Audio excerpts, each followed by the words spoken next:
Nah ya, TikTok Shop ditutup dan Anies dan Caimin memanfaatkan hal itu ya untuk mengkritik pemerintah. Padahal nih ya, tidak hanya di Indonesia saja, TikTok juga dilarang di 17 di negara ini. Seperti apakah videonya? Langsung kita lihat berikut ini. Gini, sebenarnya yang mendasar itu adalah perdagangan internasional. Bagaimana produk-produk dalam negeri itu bisa jadi tuan rumah di negeri kita sendiri. Ketika kita memberikan kesempatan kepada produk dalam negeri, maka medium apapun yang digunakan itu menjadi baik. Nah, saya melihat penting sekali bagi kita dan soal mengendalikan, menghentikan praktek-praktek impor ilegal yang seringkali terjadi. Ini juga hal-hal yang harus kita kerjakan untuk membereskan persoalan. Saya hari ini kedatangan teman-teman dari online seller. Mereka semua sangat terkejut tiba-tiba ada larangan, terutama larangan online seller di TikTok yang dikeluarkan oleh Menteri Perdagangan. Kita minta kepada pemerintah, khususnya Menteri Perdagangan, untuk memberi waktu jeda.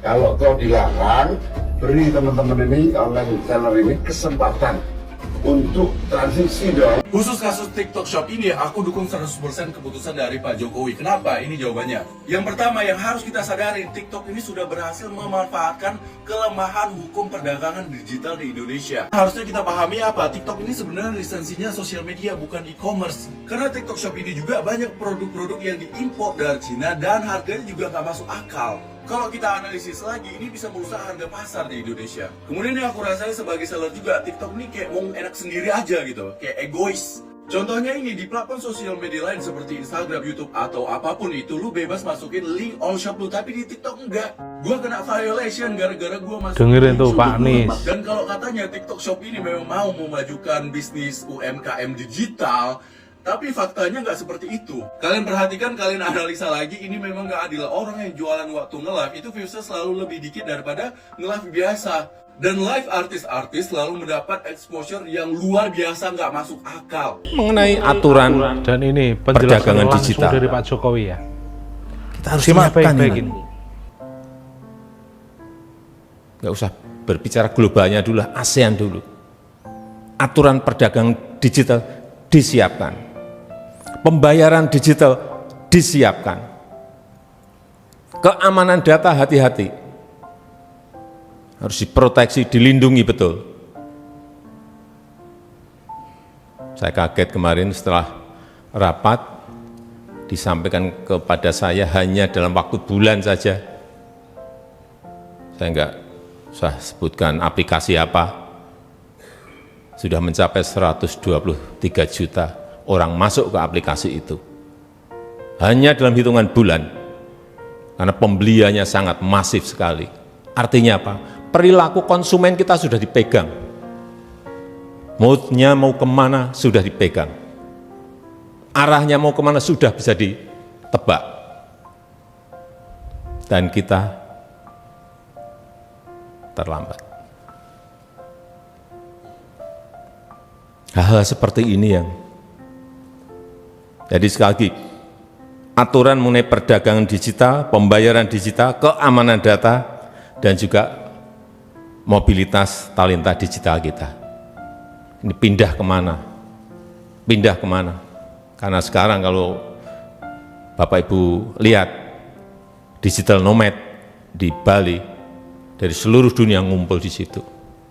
Bagus, kalau kita bisa memanfaatkan mereka. Tapi yang sering dan harus saya ingatkan, karena potensinya tadi 11.250 triliun, 11.250 triliun rupiah, hati-hati. Kita tidak boleh hanya menjadi pasar saja. Ada potensi tapi kita hanya jadi pasarnya saja. Oleh sebab itu kita harus jadi pemain. Ini menyiapkan pemain-pemain ini yang memerlukan kerja keras karena waktunya kita dibatasi oleh limit waktu. Teman-teman saya menyampaikan waktunya hanya 2 tahun. Dari tahun kemarin, pertengahan tahun kemarin, hanya 2 tahun. Bagaimana kita bisa menyiapkan talenta-talenta digital kita? Ini yang bukan barang yang mudah. Dan kita tidak boleh hanya menjadi konsumen saja. Tadi 123 juta tadi konsumen. Kita hanya jadi konsumen. Dan 90%, hati-hati, barangnya barang impor. Lebih bahaya lagi, bukan produk kita sendiri. Kalau produk kita sendiri kita taruh di e-commerce, masih bagus, tapi 90% barang impor karena harganya sangat murah. Bahkan baju kemarin ada yang dijual berapa? 5.000. Artinya di situ ada predatory pricing. Sudah mulai bakar uang, yang penting menguasai data, menguasai perilaku. Ini semua kita harus mengerti mengenai ini. Sekali lagi, jangan hanya menjadi konsumen, tetapi kita harus jadi produsen. Artinya kalau kita punya aplikasi yang masuk ke sana produsen, dari barang-barang yang kita produksi sendiri. Syukur kita bisa masuk ekspor ke negara-negara. Nggak usah jauh-jauh, di ASEAN dulu kita kuasai. Jangan sampai kita lena dalam hitungan bulan. Nggak mau saya terkena penjajahan era modern. Jangan mau kita terkena juga kolonialisme di era modern ini. Kita nggak sadar. Tahu-tahu kita sudah dijajah secara ekonomi.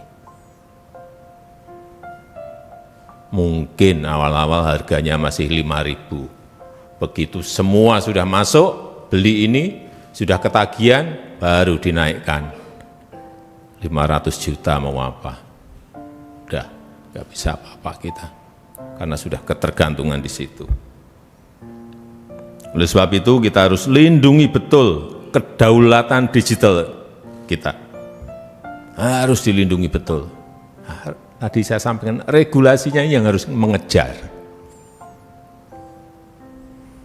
Dan kita itu kalau yang ngurusi urusan masalah regulasi, bulatnya kemana-mana, ruwetnya kemana-mana, berbulan-bulan, bahkan bertahun-tahun aja belum jadi. Teknologinya sudah lari cepat sekali. Problem ada di situ. Sekali lagi kita harus melindungi kedaulatan digital kita. Dan betul-betul kita pertahankan yang namanya kandungan lokal, barang lokal. Kalau nggak bisa 100% barang kita, ya paling tidak 90%, 80% kandungan lokalnya. Jaga betul yang namanya aset digital kita, jaga betul. Data, informasi, akses pasar, semuanya. Nanti bisa menyangkut politik,